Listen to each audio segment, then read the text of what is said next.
I'm Susan Calkins. I'm the Bank of America Excellence Professor in the Department of Human Development and Family Studies. This is the beginning of my 22nd year at UNCG. I got very interested in following up what I learned as a postdoc at Maryland in trying to understand how infants learn to regulate. I began by doing a small pilot study of infants learning to regulate their anger and frustration.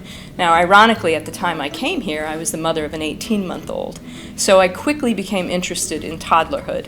And for the past 22 years, I've been following up a sample of toddlers in the study known as the RIGHT Track project. I began to collaborate with my colleagues in the clinical psychology program at UNCG, Susan Keane, Terry Shelton, and Arthur Anastopoulos, and we were able to get a very large 5-year R01 grant, which we then were able to renew twice over. So we had 15 years of R01 funding. So the original goal of the RIGHT Track project was to follow a sample of 2-year-old children to see how they actually engage in the management of their own behaviors and emotions. What do they do when they're challenged? And how does the process of learning to cope with challenge evolve with development? And we followed about 450 children from the age of 2 to the age of 17. Young children need to learn to regulate their physiological response to the world, their attentional response to the world, their emotional response to the world, and their behavioral response to the world. And also, as they get older, their cognitive response to the world. So toddlerhood carries with it a couple of unique features. These are children who have just learned to walk and to talk. And what that means is they're looking for opportunities to show that they can be just like everyone else in their social world. And they're exerting their autonomy and their independence, which is a positive thing. That's a really good thing for development.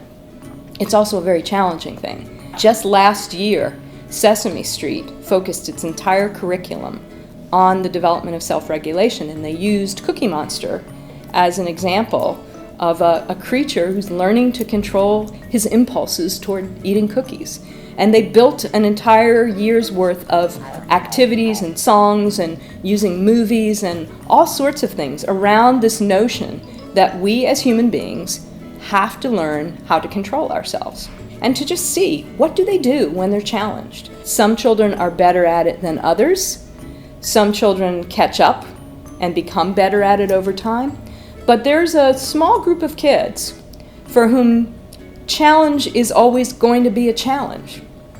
These are the kids that we think of as having difficulty growing out of the terrible twos.